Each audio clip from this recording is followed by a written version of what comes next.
Good morning, Mike. Morning. How's it going? Pretty good. How are you? Not too bad.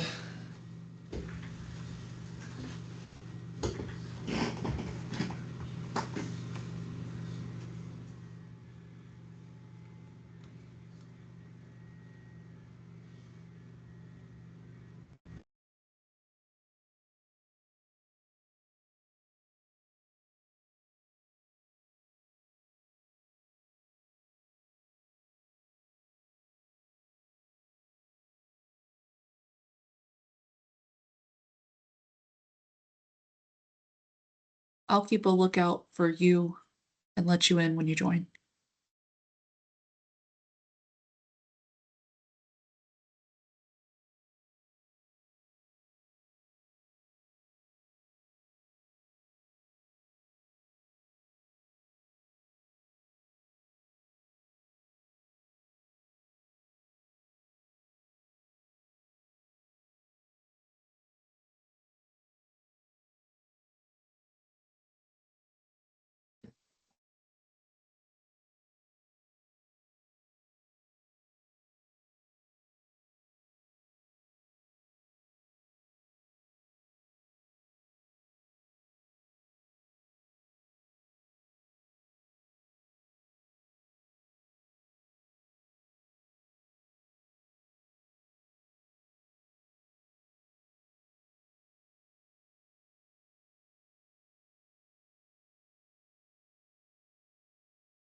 Good morning, Manny.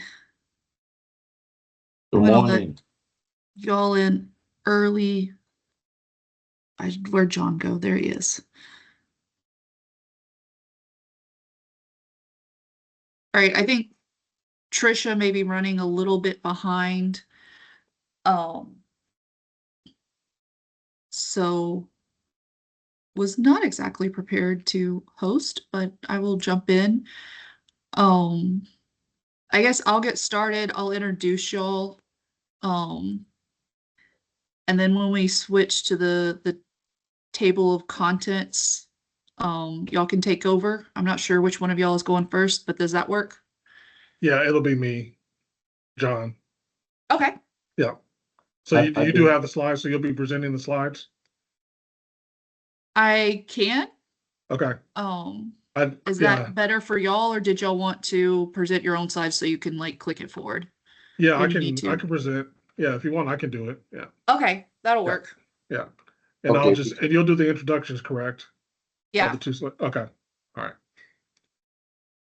Okay, there's a name. Okay, well, I guess Amy can take care of that. That's fine. There's names on each slide. I think, John, you have Yes. names on Yeah. the bottom of each slides. Okay, Yeah. so we can do that.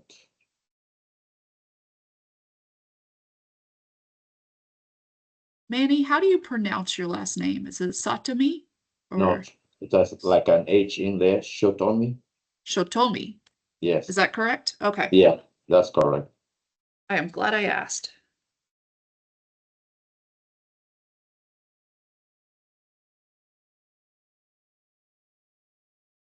All right. Well, it is 11 o'clock. Did we want to go ahead and let everybody in? Yes, I'm good with I'm it. ready. Okay. All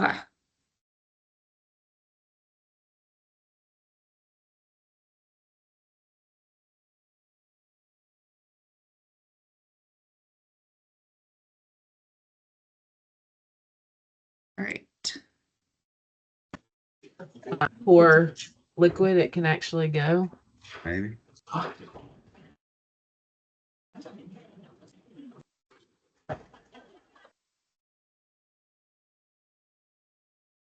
right. Good morning, everyone. Gonna give it a little bit to keep letting people in. But in the meantime, please make sure you're on mute if you are not one of the presenters.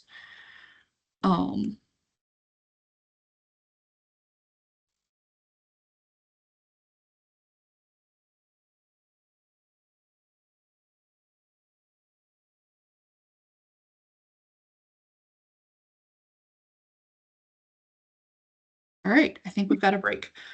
All right, good morning, everyone. I am Amy Trewick. I am the current president for the Texas Utility Engineering and Survey Institute with the American Society of Civil Engineers. Today we are redoing a presentation we had last year at TxUtility Week. Today we're going over utility relocations and inspections. Our presenters today, you can move to the side, are Manny Sotomi. Manny is a construction manager with 40 years of experience with a diverse background, utility relocations, infrastructure projects, local projects, ports, bridges. He is a part of Binkley and Barfield. He is currently the managing director of construction management. His expertise extends to scheduling, cost management, estimate, and ensuring compliance with industry standards specifications. Manny's depth of experience makes him a reliable leader. And we are thankful that Manny was able to present last year with the Utility Week, and thankful that he is here today representing this presentation. And our co-presenter this morning is John King. John King is the engineering manager for VRX Incorporated. John has 27 years experience in project management of transportation and civil engineering design. He has done all aspects of civil engineering, project management, planning, budget management, schedule tracking, communication with the clients, with specialties including utility engineering, utility coordination, utility construction management, and verification. So with that, I will let Manny and John take over for their presentation. All right, thank you, Amy. I appreciate that. Thank you, everyone, for joining us today. The topics we'll be discussing today, of course, are utility relocations from a construction management standpoint. We'll go over the purpose of verification and inspection, go over safety components from the construction side, installation and placement. We'll discuss the schedule, build and buy America, how that relates to construction, coordination meetings during construction phase, reimbursement. Then Manny will talk about some sample projects. Then we'll have a question and answer session at the end. To get started, for the purpose of verification and inspection, our goal is to ensure that there's adequate communication between all partners as we're relocating utilities during the construction phase. So we'll make sure all the appropriate participants, including the roadway contractors, utility coordinators, and the inspection team, and with the inspection team serves as a direct contact between and direct link between the utility owners, the district, and any right-of-way personnel that are interested in the project. The purpose of the what we call the CM team is to monitor the utility installation and construction, and also verify that those utilities are installed per the construction plans or relocation plans. We're also looking at records management, managing materials, measurements, and any other items that need to be coordinated. Then we're also responsible for status reporting. That would be our coordination meetings. Safety is a big component, especially on the construction side. There's a lot of things that are happening out in the field, so we want to ensure that we have protection for all of our workers, the traveling public, and any infrastructure, whether that be the existing infrastructure that's already in the field or any of the infrastructure that we're installing. That involves comprehensive planning, risk assessments, and make sure that we're adhering to TxUESI safety protocols. We want to make sure that we meet all standards, we comply with all standards, whether that be OSHA for our trenches and any boring pits, make sure those are safely shored off, and make sure that we have all industry regulations are under safe operations. For the relocation, for safety, we want to have clear communication with all the utility owners. That includes the utilities that are currently being relocated, and also any that are adjacent. Make sure any adjacent utility owners know that we're out in that field. Even though we might not be touching their stuff, we want to make sure that they are aware that we're there. We want to make sure that all of our utilities before we start digging are properly marked. Either that's what Texas 811 locates, or if there's a lot of utilities, it's a busy corridor. We'll actually do some test holes to make sure that we positively identify the utilities that are out there. We'll also want to make sure that our workers have safety training when they arrive on the project, and that they're aware of all the activities that are going on out there. For our detailed inspections, we'll make sure that the purpose of us being out there is to make sure that we're aligning this safely, our relocations, and that we're putting them in safe locations. TxDOT has the End the Streak campaign. We, as a field team, we want to make sure that we're adhering to that. We want to make sure that our traffic control is set properly, that our traveling public is aware of the construction that's going in, so that all of our barricades and signs are clean and visible, and make sure that they know that they need to slow down in those work areas to protect our workers and themselves. It's a shared responsibility between all of us, whether that be the roadway contractor, the utility contractor, and the construction management team. We need to work together and collaborate to make sure that we do everything safely and get these utilities relocated in a timely manner. Manny, do you want to go and talk about installation and placement? Yeah, good morning, everybody. And thank you, John. Thank you, Amy. I'll be talking more about installation and placement, going over and the compliance with standards, thorough planning, coordination with stakeholders, and the accurate locations. Especially with the compliance with standards, we want to make sure that we adhere to TxDOT specs, for the UAR and the TAC rules. Make sure that related to all the communication, water, wastewater, gas, and electrical, both distribution and transmission. And also, we want to make sure that our planning is aligned with the utility placement on the project design to prevent conflicts and future disruptions. Coordination with the stakeholders, engage with utility owners, engineers, contractors for seamless integration into adjacent projects if necessary. And also the location by itself, ensure that we have precise location, ID, and placement of utilities to prevent any errors and redo. As you all know, we try to avoid errors and redos. Next slide, please. And also surveying and marking, minimize disruption, business access, and compliance with permits and plans, and BABA, Build America, Buy America, which John will go into more with you guys.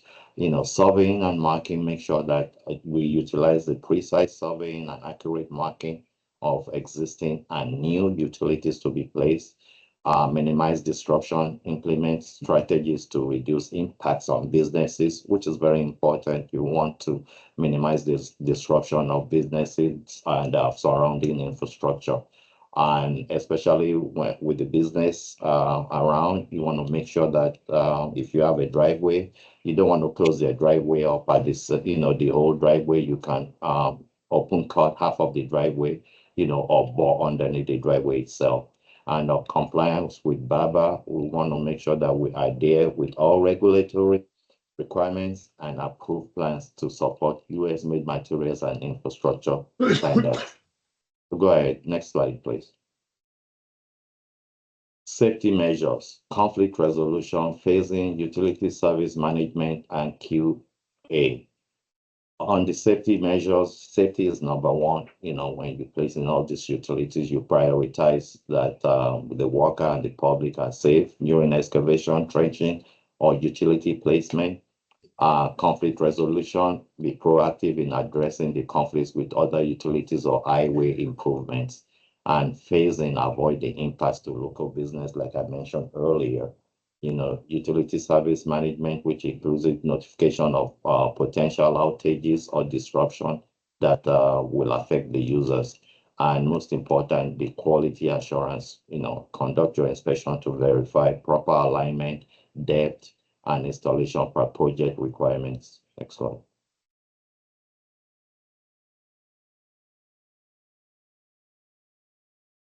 Okay, here's your schedule, Leighton. We are the project, I'm sure some of you guys in the industry, utility relocation is always the number one problem catalyst that we have in construction. So sometimes you run into projects that delaying, they build a schedule for utility relocation into the schedule 6 to 9 months. Right of way acquisition, stay on top of the updates on acquired parcels. Of course, in a perfect world, most of these parcels will be acquired, but it's never the case. And also get yourself, involved with the reps and, get them to buy in. Project phasing, allowing the prime contractor to rephase construction project, of course, upon approval. Avoid, minimize, and accommodate, which is the approach for the relocation and staying on schedule. And work around plans. There are situations that you have to work around, have a plan in place to be able to work around and keep the project on schedule. And also, when you realize your project is behind schedule, recovery options, increase utility crews to speed up relocation activities. You can have 2 crews working at the same time or even implement night work. Yes. Next slide. John, over to you. What are you talking about?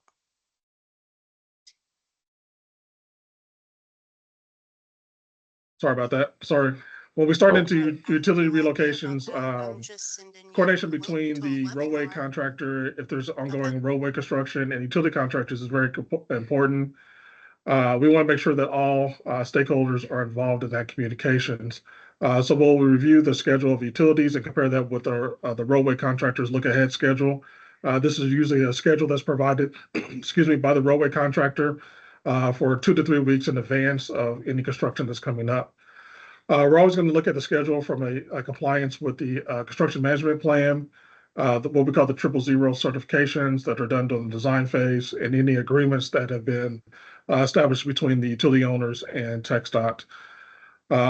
We'll review those TxUESI certs with the construction management plan and the roadway baseline schedule to make sure they all are in compliance with each other and are coordinated together. We'll verify any contractor-initiated changes to the TCP plan, the traffic control plan, so it does not conflict with any of our construction management plan or the TxUESI certifications. This is important when your contractor is proposing any changes to the TCP.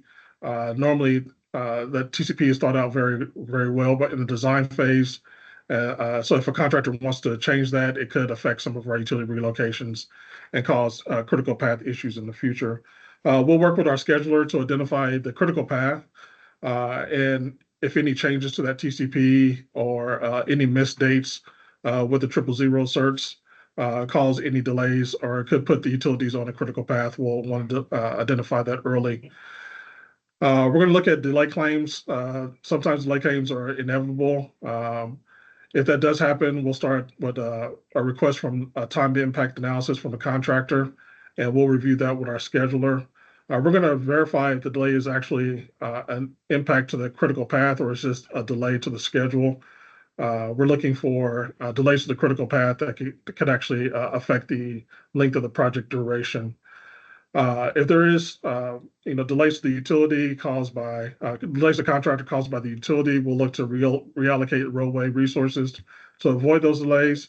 Meaning we can actually, tell the contractor if you're stalling storm, maybe move a couple of feet down to avoid that utility while we get it resolved in the field to keep the contractor moving. We don't want the contractor to have to demobilize for any utility issues. Then we're going to look at inefficiency versus delay. So is this actually a time delay to the contractor, or is it just an inefficiency? Meaning, is the contractor cannot work, or is his work production being slowed? There is a difference between the two. If it's an inefficiency, we'll look for ways to improve that inefficiency, to keep him moving, but we don't want to actually cause a delay to him. All right, Build America, Buy America, as Manny mentioned earlier, is important for any of our relocation projects. The use of foreign steel or iron materials or products is prohibited on federal aid projects and within TxDOT right away. Before the actual relocation begins, we're going to want to verify that all steel materials and iron materials are actually produced in the United States. So we're going to request that the utility contractor completes a TxDOT form 1818, which is the Buy America, Build America verification form. If it's a joint bid contract, meaning the roadway contractor is responsible for utility relocations, that form is actually going to be completed by the roadway contractor on behalf of his utility contractors.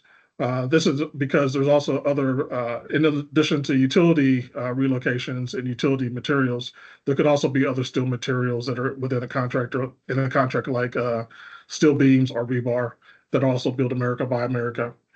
We're going to ensure that all the columns in the Form 1818 are completed. Sometimes we do see the form is submitted with a not applicable in some of the columns, and that's not allowed for the form to be approved. All the rows in the columns for the materials need to be filled out. The form actually is completed is going to be filled in with the mill name, where the material is produced. The heat stamps are going to be shown, heat numbers are going to be shown in the form, and the material used, all those are going to be shown on the form. Before the actual relocation begins, we're going to have to verify that the material that's been produced matches the 1818 form through field verification. Normally, we want to do this before the material is shipped to the actual field. So that's going to be done either at a storage yard or at the manufacturer's facility. On the right of your screen, you'll see that there's actually a heat stamp number. That heat stamp number is shown, is actually stamped on the material itself. So that's what we're comparing it to, the form itself. All materials should have those material numbers shown on it. So if you have a casing that might be 300 feet long, that's broken up into 100-foot sections, each piece of that casing will need a material number stamped on it to be verified in the field. Our coordination is important during the construction phase. As we continue relocations that might have begun before construction started. Typically, there's going to be a transition between the design phase utility coordinator and the construction phase utility coordinator. It's critical to keep that communication going as we move into the construction phase and as utilities are wrapping up early in the project. So we're going to have weekly and bi-weekly coordination meetings with the utility owners to discuss progress. We'll review their schedule, their estimated completion dates, and compare that versus the 000 dates that are shown in the contract. And then we'll go over any tasks that are happening in the field in the upcoming weeks to make sure that there's no conflict between our roadway contractor. Sometimes we will invite the roadway contractor to these meetings. It kind of depends on the TxDOT PM's preference if they will be invited to that. Also, we do have roadway contractor meetings. These are called our weekly project progress meetings. They're held either weekly or bi-weekly. They're held between the roadway contractor, the CEI team or CM team, and TxDOT. They provide a update of what's going on with construction, either in the past or coming up, and discuss any RFIs and issues. Normally during this meeting, the utility coordinator or utility construction manager will provide a status of utility relocations that are going on within the corridor, and also discuss any conflicts with utility construction that we might be seeing with the roadway contractor to make sure that we're not slowing his progress down. We'll also review any active RFIs that are happening, utility related versus for joint bid utilities, or any contractor issues that might be discussed regarding the utilities. The joint bid utilities are also invited to these meetings. So those would be your water companies or your gas companies are also invited at the TxPM's preference on that. All right, so when we're doing joint bid work and we're having to reimburse the utility for the work that the contractor is doing, we're going to want to manage that closely to make sure that the materials installed per the relocation plans, that we're tracking quantities correctly. So our inspectors, when they're out in the field, are going to have daily inspection reports that they're going to fill out. This is going to detail the contractor labor on site, the equipment that is being used, and the work that's being performed during the shifts. We might actually have multiple shifts that are happening if there's overnight work going on. The contractor is going to provide us measured quantities that are installed per day. That's going to be the material tickets, any bore logs or physical measurements that we're taking to verify what was installed during that shift. Our inspectors also verify the materials are installed to make sure they match the permitted plans. We want to make sure that our flow fill, our backfill material meets the specifications that are specified by TxDOT. If there are any changes that are happening in the field, we're going to want to highlight those, any overruns or underruns and quantities, any alignment revisions that are happening. We're going to want to make sure those are marked as built in our field set that we're producing. Our inspectors are also including any pictures of the completed work today, just for verification in case we need to go back and just make sure things were installed the way we anticipate they were. Our inspectors are going to meet with the utility contractors and determine the time intervals and to determine the reconcile quantities at the end of the month. For joint bids, these quantities are going to be reconciled with a monthly pay estimate that goes in with the roadway contractor's estimate at the end of each month. All right, Manny, do you want to talk about projects? Yes, thank you, John. And one of the sample projects that I've highlighted was the State Highway 146 project, which is from Red Bluff to north of State Highway 96 in Kemah, Texas. This project in itself, the corridor has limited right-of-way and congested with about 15 high-pressure transmission natural gas pipelines, electric, telecom, overhead, and underground facilities. The project was actually led with more than 60 parcels unacquired. The CEI team, we conducted field meetings with utility owners, and we worked directly with the TxDOT right-of-way division to prioritize the right-of-way acquisitions and to keep everybody in the loop of what needed to be done, and also have an idea of, required utilities that needed long lead time for materials and construction. We developed a workaround plan, which was necessary with the roadway contractor and the scheduler to ensure that all the critical path items were met. We worked closely with CenterPoint Energy, which is the local provider here in Houston, to rephase the overhead pole relocations due to right-of-way constriction. And the alternative plan actually made it easier for CenterPoint to be able to stay on site, keep working, rather than having to demobilize and keep the contractor, prime contractor on schedule. Next slide, please. So another sample project that we have is the I-1069 interchange out of Beaumont District. One of the sections, which is a cardinal section project, we identified unknown pipelines in direct conflict with the drill shaft. And some of the proposed utility relocations were incorrectly marked when our survey team took a look at it, and we raised the issue with the engineer of record.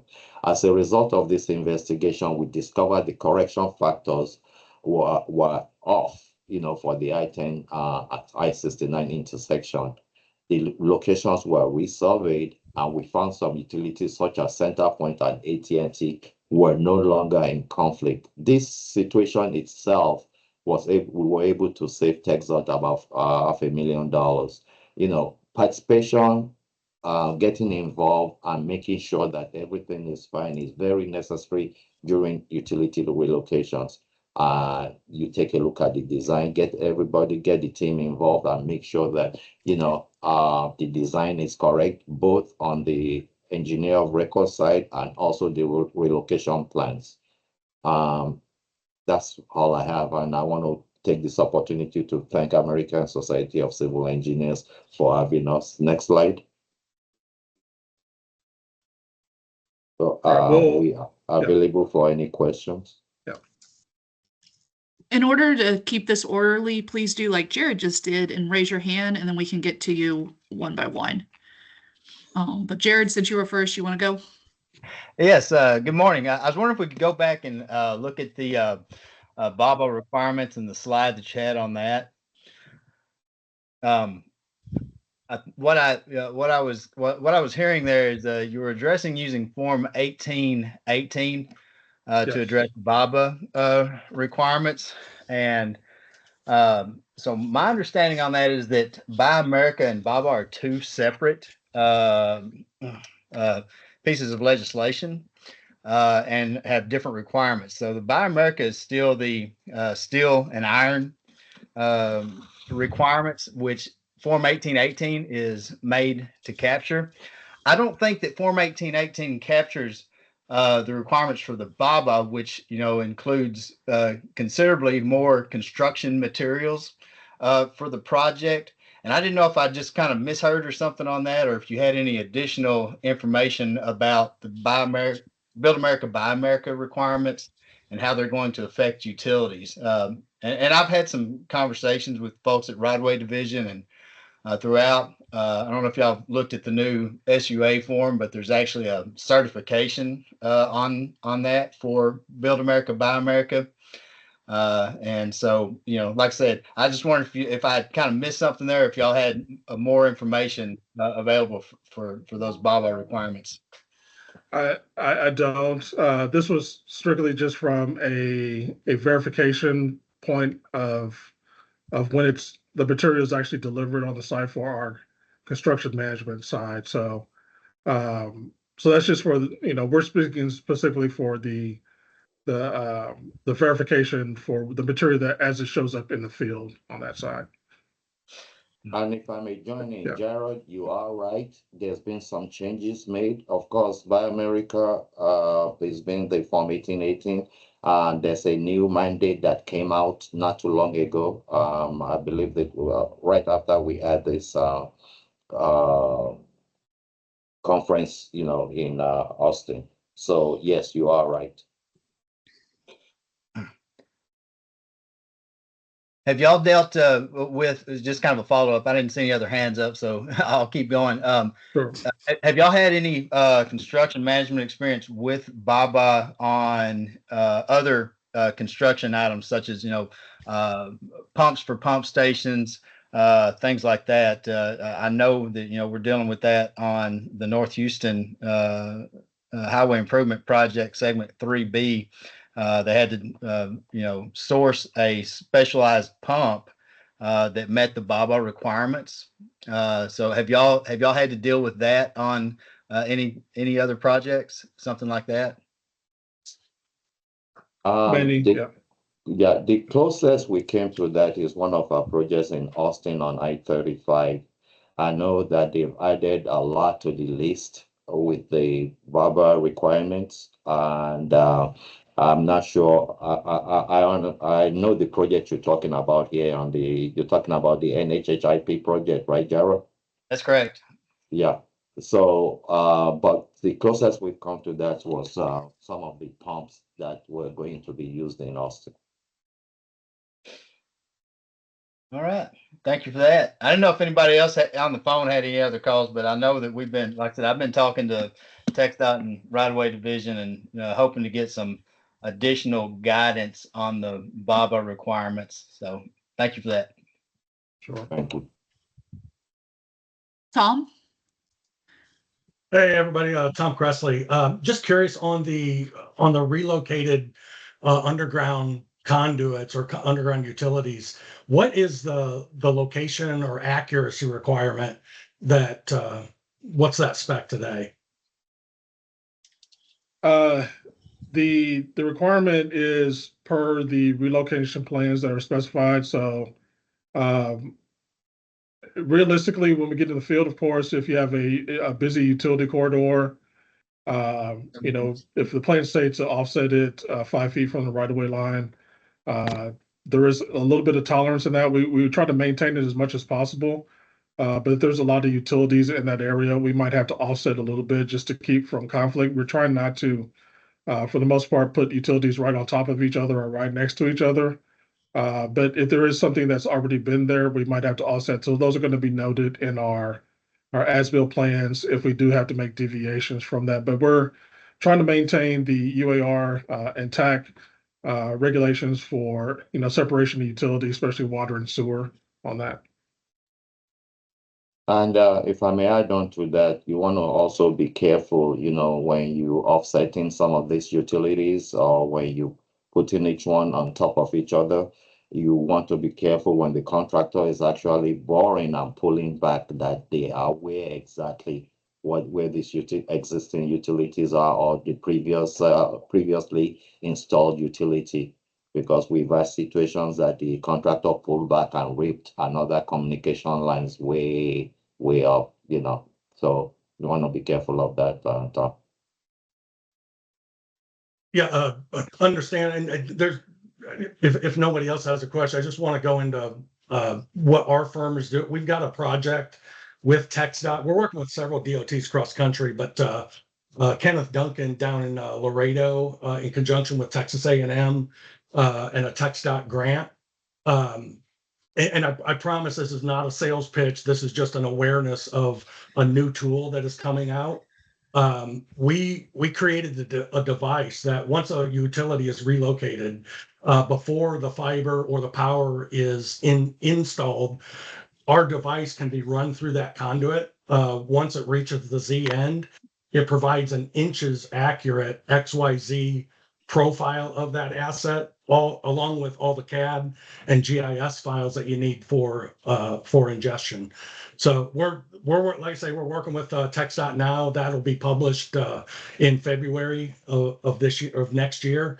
And I don't know if I can share my screen, but I'd love to show this audience just what is coming and what's going to be available to contractors. Just the accuracy that it provides, it obviously helps TxDOT, helps on congestion within the right of way, damage preventions, crossbores, that type of thing. So it's brand new technology, but we're ready for prime time in the next couple of weeks. So That's very good, Tom. Please attach it to the chat thing if you can. yeah, we'll do. Thanks. Thank you. And if y'all don't mind, I'd like to chime in on that as well. And Tom, I think your question was, what is the accuracy standards for as-built that are being used? And in my experience, the current standard that's being built is close enough that you don't hit it. But are you familiar with ASCE 75 standard by any chance? Yeah, that as a matter of fact, one of the authors of that, Cesar Quiorga, we're involved in that project, and that's what our device does. Is it adheres to ASCE 7522 standards at quality level B and below. Okay, so yeah, there's there's an actual table, an accuracy table in there of how to label as-built utilities if you want to comply with the ASCE 75 standard to indicate what level of accuracy you have on an as-built utility. So I just wanted to share that. Yep, appreciate it.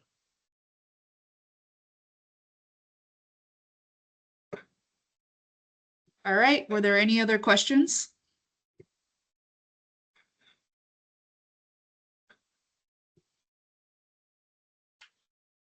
Come on, guys. I know you guys have a lot of questions. Let's have it.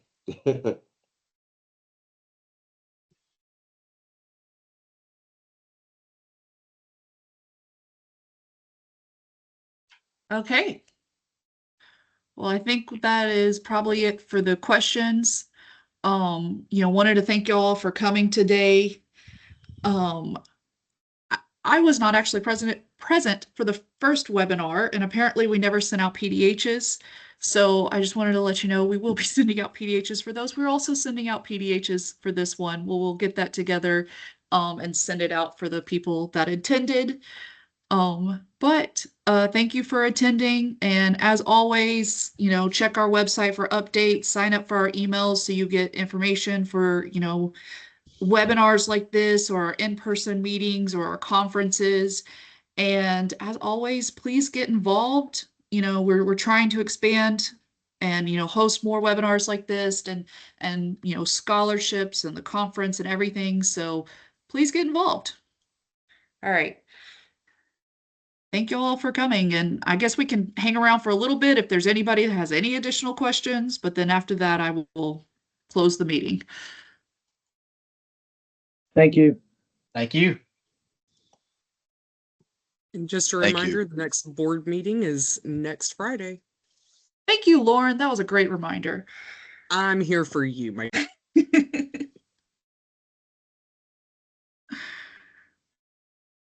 And also, if anyone has any question, you can also type it in.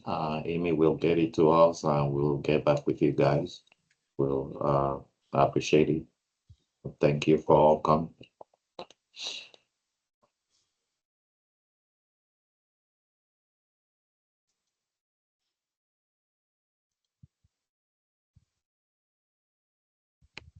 All right, Manny, John, let me know if you're ready to go and I will close the meeting. Okay, Amy. Thank you very much, Amy. Thank you. All right. All right. Great presentation, gentlemen. Thank you. Thank you, Lauren. Have a nice weekend. Take care. You too. Bye-bye. Bye. Bye.